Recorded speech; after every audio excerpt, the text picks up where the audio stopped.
Continuamos con el estudio de los libros sapienciales. Vamos a dedicar ahora esta clase a estudiar el Salmo 8.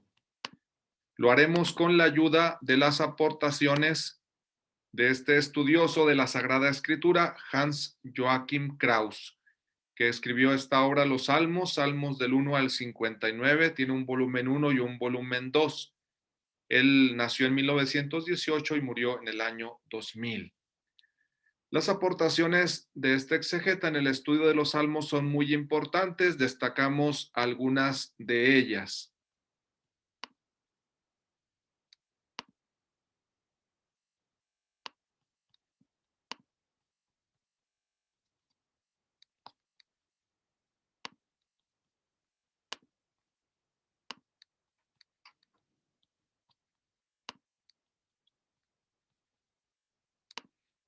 Vamos a poner la pantalla para poder escribir lo que vayamos comentando.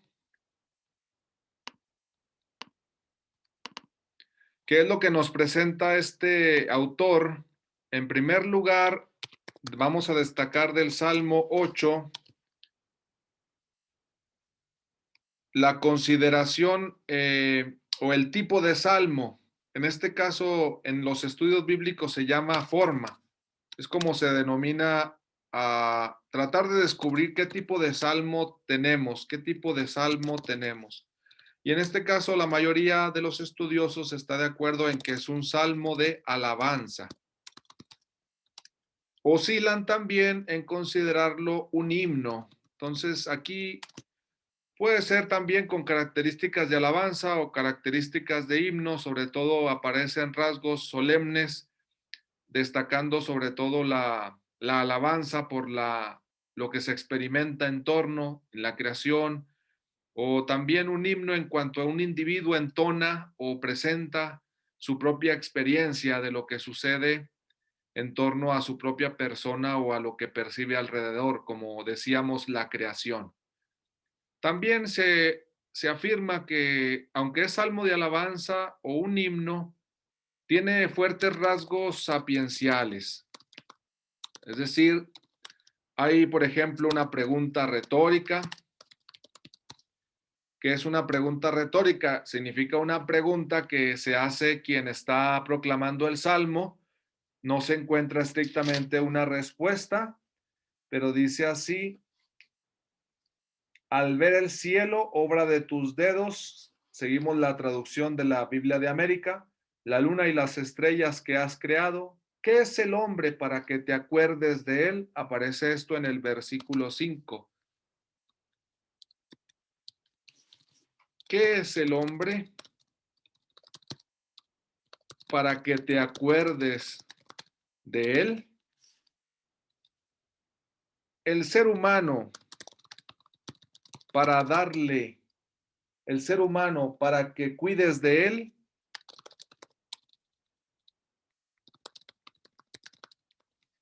Tenemos esta pregunta de la cual no aparece una respuesta estrictamente, entonces aparece una pregunta retórica que da pie a pensar que aquí se está interrogando el salmista sobre su propia situación. Busca una definición de lo que es el hombre.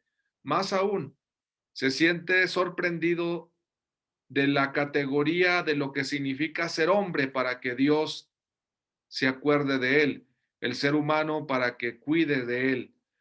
Aquí podemos entender también que una característica importante de los himnos, y en este caso de manera particular en este salmo, se ve con sorpresa y con hasta cierto punto una exquisitez en la poesía de los hebreos, porque todo el himno o todo el salmo de alabanza está dirigido a un tú. Entonces está elaborado en una segunda persona. No es todo un yo, no es todo un él hablar de Dios como él, sino dirigirse a él como un tú. Dice, Señor, empieza así el salmo, Señor Dios nuestro,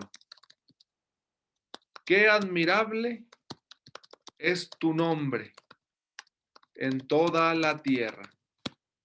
Y luego dice, tu majestad, ya irán apareciendo muchos tus.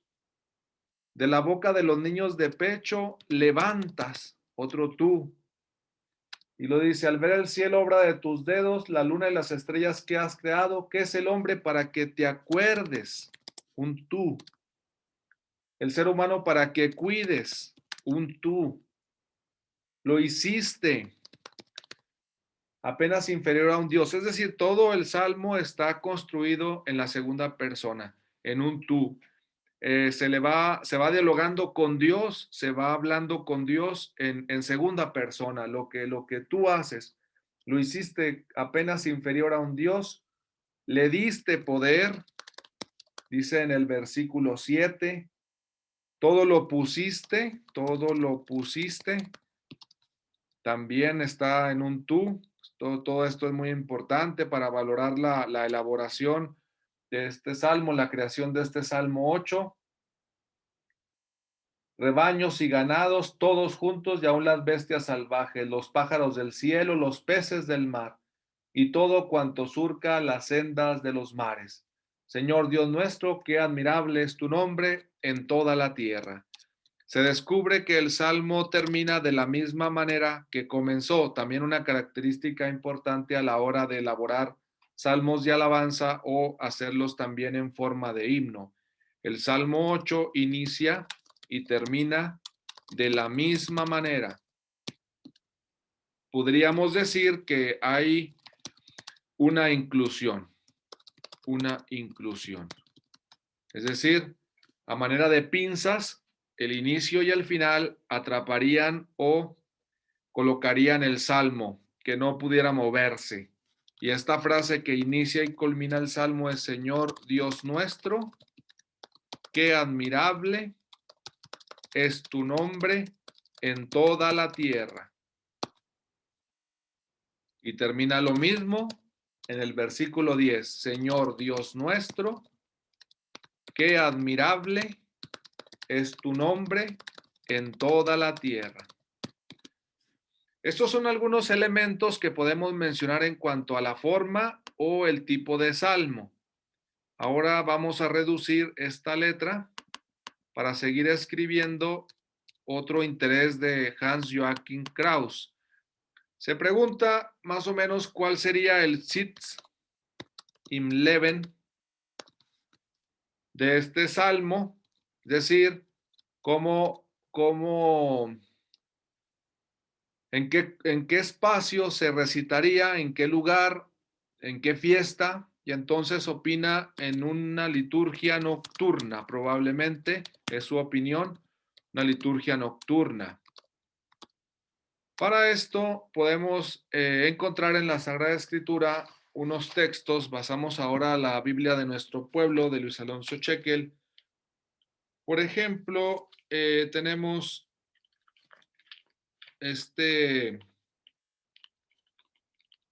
Salmo 134, dice que probablemente formaba parte también de esta liturgia, el Salmo 134. ¿Qué dice el Salmo 134? Pueden tener también ahí ustedes su Sagrada Escritura, siempre recomendable tenerla a la mano. Y dice: ahora bendigan al Señor todos los siervos del Señor, que pasan la noche en la casa del Señor, que pasan la noche en la casa del Señor. Levanten las manos hacia el santuario y bendigan al Señor. El Señor te bendiga desde Sión, el que hizo el cielo y la tierra. Es un salmo muy pequeño, pero queremos subrayar cómo dice que todos los siervos del Señor que pasan la noche en la casa del Señor bendigan al Señor. Entonces tenemos una especie de liturgia nocturna.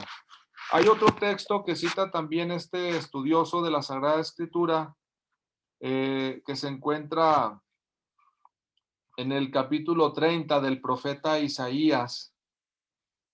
Tenemos aquí unos elementos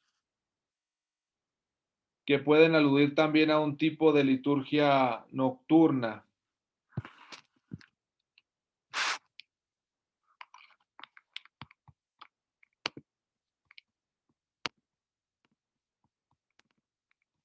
Nos dice el texto de Isaías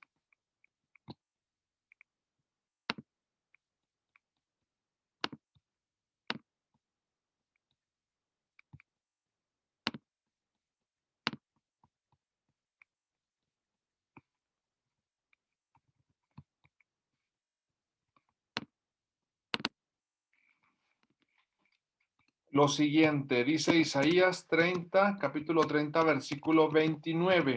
Dice, ustedes entonarán un cántico como en noche sagrada de fiesta. Ustedes entonarán un cántico como en noche sagrada de fiesta. Se alegrará el corazón al compás de la flauta, mientras van al monte del Señor, a la roca de Israel. Así como en el Salmo 134, también aquí se acentúa el hecho de entonar algún tipo de alabanza durante la noche. Recordamos que decía el Salmo 134, bendigan al Señor todos los siervos del Señor que pasan la noche en la casa del Señor. Isaías 30, 29, ustedes entonarán un cántico como en noche sagrada de fiesta. Y finalmente otro testimonio que cita Hans Joachim Kraus es el primer libro de las Crónicas. Ahí podemos buscarlo, localizar el libro de las Crónicas, capítulo 9, perdón, versículos 33. Aquí se habla de unos cantores, dice cantores, jefes de familia de los levitas, habitaban en las salas y estaban exentos de cualquier otro trabajo, porque su oficio les ocupaba día y noche. Aquí tenemos que probablemente los levitas, estos cantores, entonaban estos salmos como el Salmo 8, el Salmo 134, entre otros, porque habitaban allí, porque tenían esos oficios no solo durante el día, sino liturgias por la noche, liturgias nocturnas. Es lo que propone Hans Joachim Kraus. Pasamos a otro punto, hacemos también más pequeño esto. Entonces terminamos nada más diciendo Sitz im Leben, que es la expresión que se usa en los estudios bíblicos para hablar de un probable espacio, lugar, tiempo en el que se celebraba esto. Parece ser que es el culto después del destierro, en el templo. El destierro, recordamos, es en el año 586 antes de Cristo. Probablemente ya se entonan este Salmo 8, estos cánticos, estas liturgias nocturnas. Hacemos más pequeña la letra para pasar ya a las últimas indicaciones que queremos comentar de este Salmo 8. Poniendo atención a la riqueza que nos presenta este salmo, solamente destacamos la manera en que un yo ejemplar, un yo cúltico, como se dice, más que biográfico, es decir, alguien que se propone como voz de todo el pueblo, ejemplo de todo el pueblo, ejemplo del culto, retoma lo que ha encontrado en el libro del Génesis, retoma lo encontrado en el libro del Génesis a manera de tradición, Génesis 1:26, y a la manera de un nuevo Adán, de alguna forma el salmista del Salmo 8 se asombra y alaba a Dios por la majestad de la creación. Esto es muy importante porque efectivamente, a la luz de lo que se encuentra en el Génesis, este salmo todavía manifiesta una sorpresa mayor de lo encontrado en aquel libro. Efectivamente dice que le diste poder sobre la obra de tus manos, todo lo pusiste bajo sus pies, rebaños y ganados, todos juntos y aún las bestias salvajes, los pájaros del cielo, los peces del mar y todo cuanto surca las sendas de los mares. Efectivamente, muchas cosas ya dichas en el libro del Génesis. Sin embargo, hay también novedades, especialmente la pregunta que habíamos mencionado al comienzo, es decir, este yo ejemplar, este yo que toma la voz de todo el pueblo de Israel, toma la voz de todos los hombres para sorprenderse y preguntar, ¿qué es el hombre para que te acuerdes de él? El ser humano para que cuides de él. De alguna manera se expresa aquí nuevamente toda la antropología bíblica en esta síntesis del Salmo 8. Es una síntesis de la antropología bíblica, es decir, aquí se nos dice qué es el hombre, a qué se va a dedicar, qué es lo que Dios le ha encomendado. Y sobre todo es muy importante decir, dice, coronándolo de gloria y esplendor. Coronándolo, que nunca nos cansaremos de insistir en esto, coronándolo de gloria y esplendor. Dicen algunos, comenta Hans Joachim Kraus, que este salmo podría tener un origen en el culto cananeo. Ahí el rey sería parte importante porque el rey pronunciaría este tipo de salmos, pero aquí digamos que no es el rey solamente, sino todo hombre, toda la humanidad, todo hombre y mujer están coronados de gloria y dignidad desde el momento de la creación. Este salmo, por lo tanto, de forma optimista y sobre todo expresando de otras formas y con nuevos términos la bondad de la creación, vuelve a recordar a quien reza los salmos, a quien reza este Salmo 8, a quien canta el Salmo 8, la grandeza que tiene, la grandeza que es desde la creación. Que los hombres, que las situaciones equivocadas, que los errores no obstaculicen, no ensombrezcan, no derramen oscuridad ante la grandeza que Dios ya ha concedido al hombre desde la creación, coronándolo de gloria y esplendor, como dice el Salmo 8.